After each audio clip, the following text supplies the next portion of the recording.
Hey guys, what's going on? Brendan Miller here, back with another video, and today I'm going to be talking about some tips that are going to help you catch fish on a heavily pressured lake. So heavily pressured lakes, we've all fished them. They can be very challenging to fish, partly because of the fact that bass have the ability to remember if they've been caught before. So if a lake gets pounded by fishermen, bass will develop an awareness and they will shy away from baits. The first tip is know what kind of pressure the fish are getting. Think of it kind of like this. If you're trying to find a solution for a problem, you have to know what the problem is before you can find a solution for it. So what I recommend you do is go down to your lake and observe other anglers. Find out what types of pressure the fish are receiving. For instance, on the lake that I like to fish, everybody beats the bank with soft plastics and jigs and tubes. They just pound the docks and flip them to death. So if I know that, then I know how to approach that situation and how to fish it in a way that's going to be effective for me.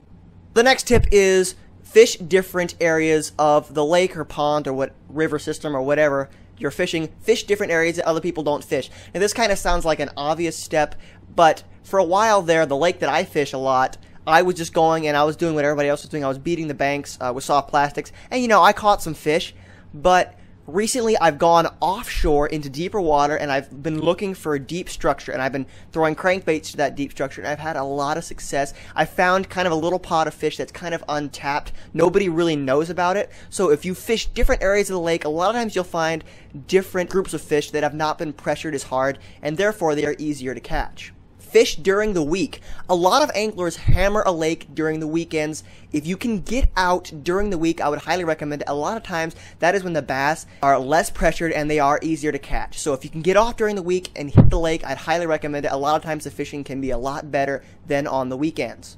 Alright, so this next tip has to do with different types of lure strategies and retrieves. Now, there's three basic types of lure strategies I like to use when I'm fishing a heavily pressured lake. Number one, I can fish a lot more slower and thorougher than everybody else and try and pick up fish that way. Or I can fish a lure that's a little bit different and something the fish haven't seen before. Or I can fish really, really fast and try to get a reaction bite. I'm going to break down these three categories. For fishing slow and methodical, I like throwing a wacky worm because I can get it into really hard places, fish that bait real slow, and fish real thorough. That can be effective, but another thing I found is that if you go to a lake and throw different lures the fish haven't really seen before, a lot of times it can make a big difference. For instance, I started throwing swim jigs and crankbaits to the same docks that everybody's throwing soft plastic worms and jigs to, and I've had a lot of success, partly because I don't think the fish have seen a lot of swim jigs and crankbaits thrown that tight into cover. The third one is obviously fish fast. If you put on, let's say, a lipless crankbait and you buzz down the shoreline, fishing really, really quick, a lot of times you can get fish to bite even when they're not really in the mood. This is called a reaction strike. Bass are creatures of instinct, so if they see something fleeting by them, a lot of times they'll react without thinking and attack it.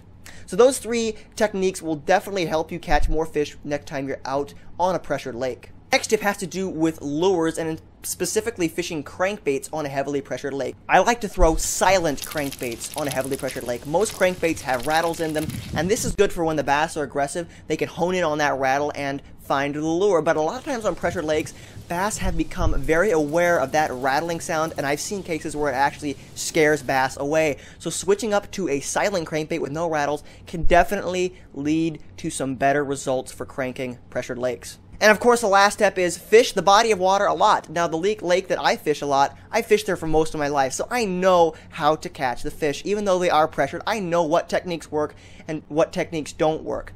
A lot of this has to do with experience. So if you have a heavily pressured lake, don't get scared of it. Go out and fish it until you find out how to catch the fish. Thanks for watching this episode of Brendan's Fabulous World of Fishing, and I will see you guys next time.